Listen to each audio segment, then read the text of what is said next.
Good morning. Good morning. You're going to need them all. Hello. MC. Good morning. Hello.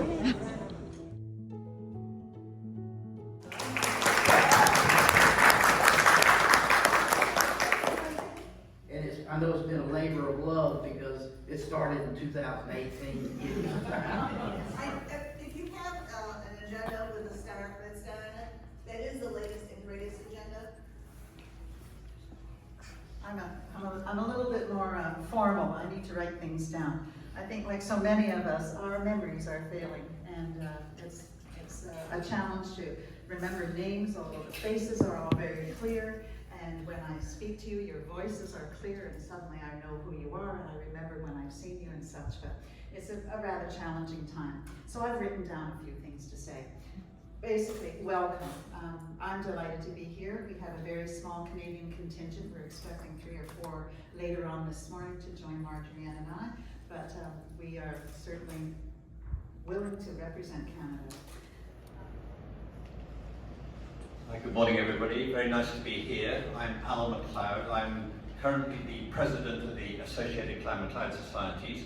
I was elected for my sins last July at the gathering in Parliament, and I served a term of 3 years, so they'll be able to kick me out in the Parliament, the gathering in Parliament that Kevin has just mentioned, starting on the 1st of August 2026.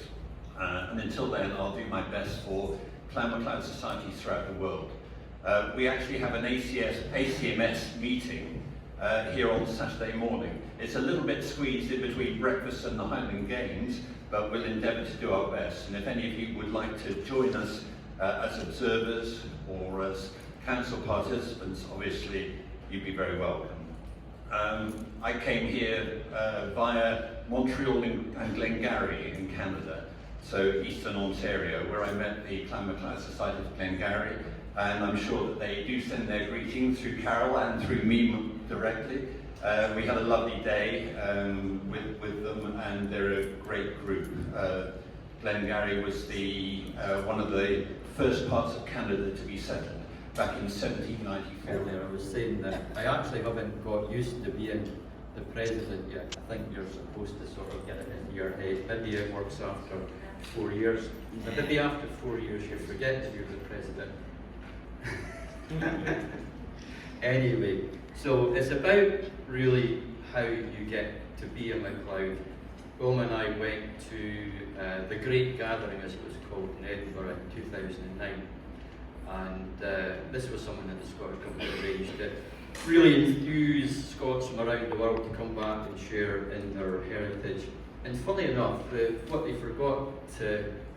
people that they forgot to communicate with was the population of Scotland, because I remember my wife's sister saying, but that's just for foreigners, isn't it? So it wasn't the idea that it was to exclude Scottish people, but a lot of Scottish people just didn't think it was for them. Anyway, the clan societies were there, they showed up, and unfortunately there was the MacLeod stall, the tent, and that's where we discovered there was such a thing as the Clan MacLeod Society of Scotland as it was. But then, of course, speaking to Rory and Emma, we discovered that it was a whole worldwide organisation.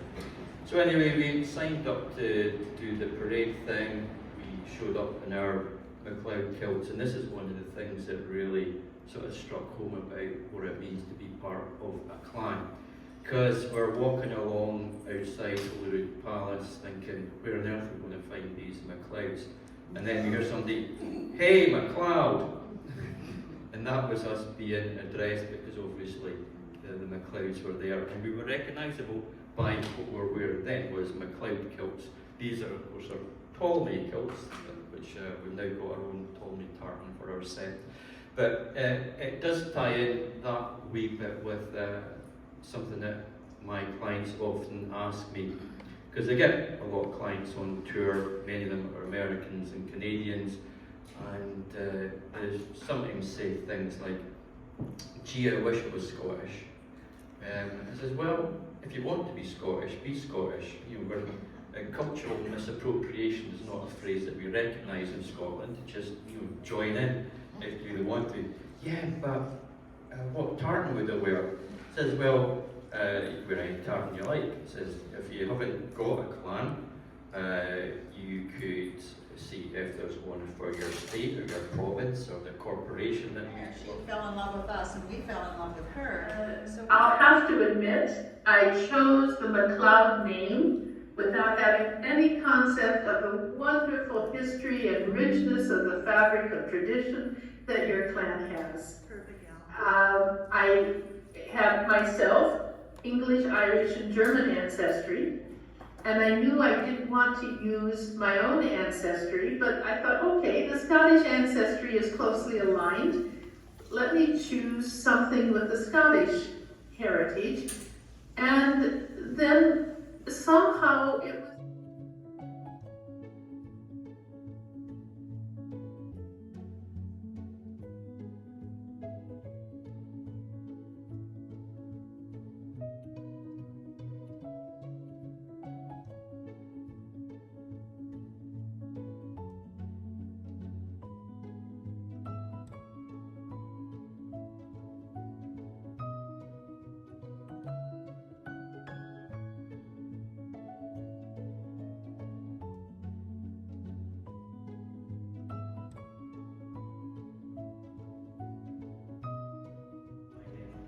So, what we got in the first slide, Roman, is it by any chance Scotland completely covered by ice, which doesn't involve people as part of the story, and the arrival of the first humans, the Mesolithic hunter-gatherers that moved into the land which was to become Scotland as the ice retreated.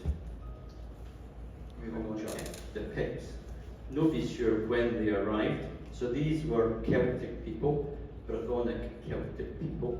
So the Celts originated in Central Europe in two main groups, Brythonic and Gedetic. So Brythonic are the same as the modern day Welsh.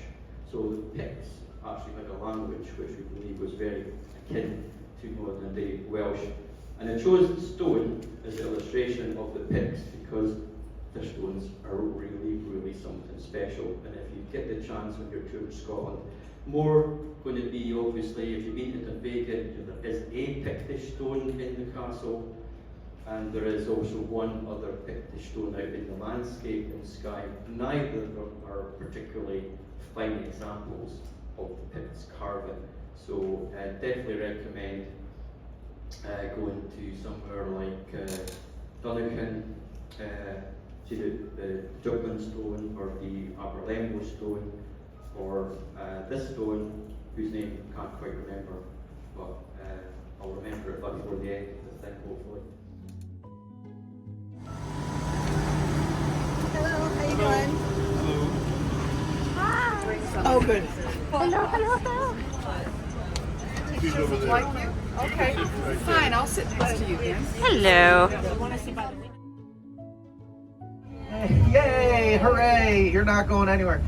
So, welcome to the beautiful city of Detroit on this very rainy day. We've actually got some flood warnings in effect, so I'm sorry you're not seeing it on a beautiful cloudless summer day, but hopefully this will blow over in the next hour or so. I've been keeping my eye on the weather. That seems to be the case. So I don't know much about your group other than you're all part of the same society. MacLeod. See, that was my first question. How do you accurately pronounce it? Because to me that says MacLeod, and I'm sure that in Gaelic. So welcome. We have indigenous Anishinaabe people here for his building. Now it is owned by the Ford UAW, but many Windsorites or Windsorians do consider themselves honorary, all the way down to the Ambassador Bridge in the far distance, that one of the towers of the new Gordie Howe Bridge, which will finish next year. The oldest yacht club in the United States, the Detroit Yacht Club, still in operation. Lots of different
hope that you have had a wonderful gathering so far. This is DTE Singers here, and Anna Lee, you know, and she's the one that brought us here along with her cousin John and his wife. Thank you so much for allowing us to sing here. My name is Dorothy Dunsing. I'm the director, and I'm honored to be here with my singers.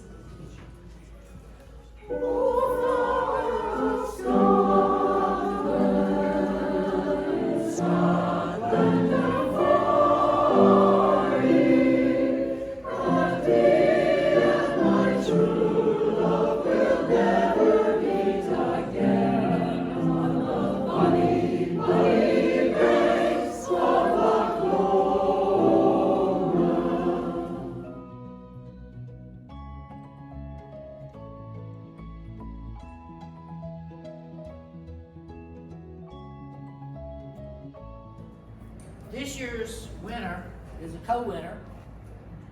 It goes to Jeff and Cindy MacLeod.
Yeah.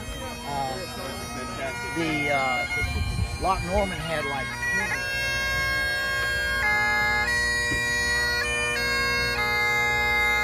20. I'm always like, once again, I'm nervous. Gotta speed.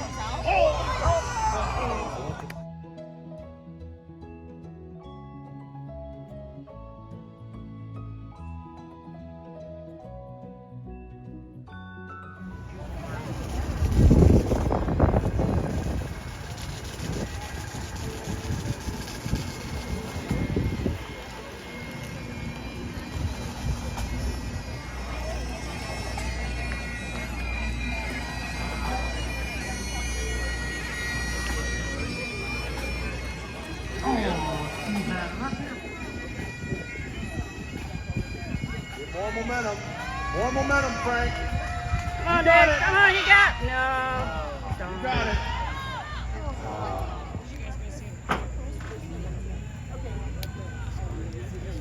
Let's hear for Brendan, folks.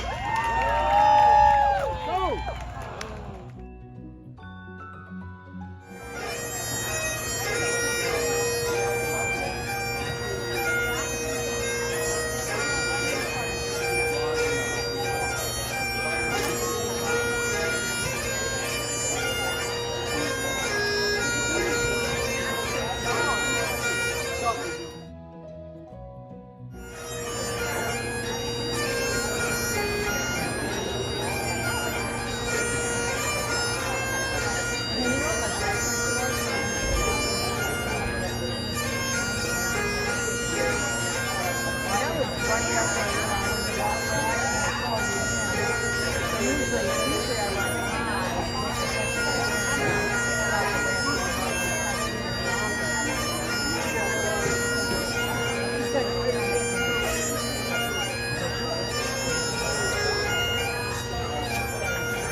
Hello. Whoop, coming through. Hi. Look out for it.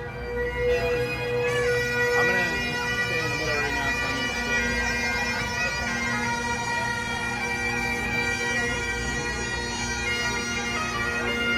So I'm gonna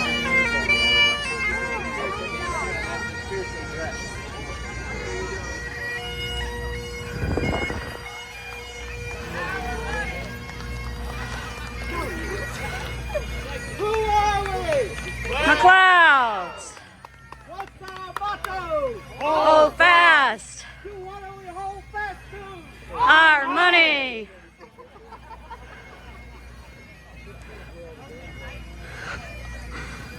Welcome, Clan MacLeod.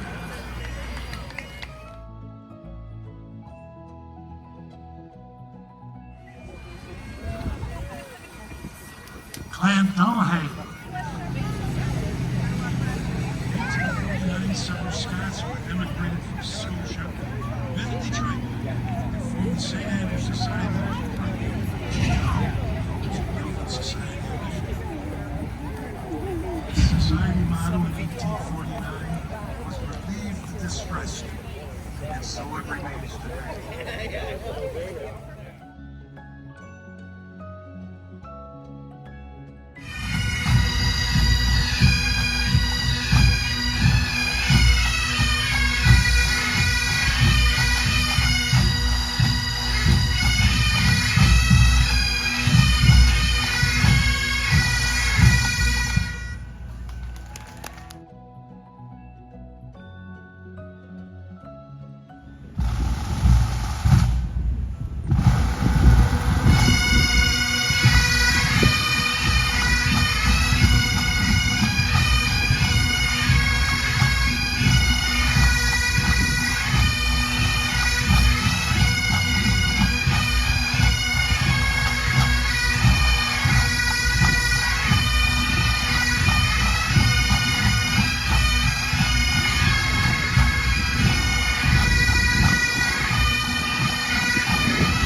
Ladies on the left, are you ready? Ladies on the right, are you ready? 3, 2, 1, let's get it out!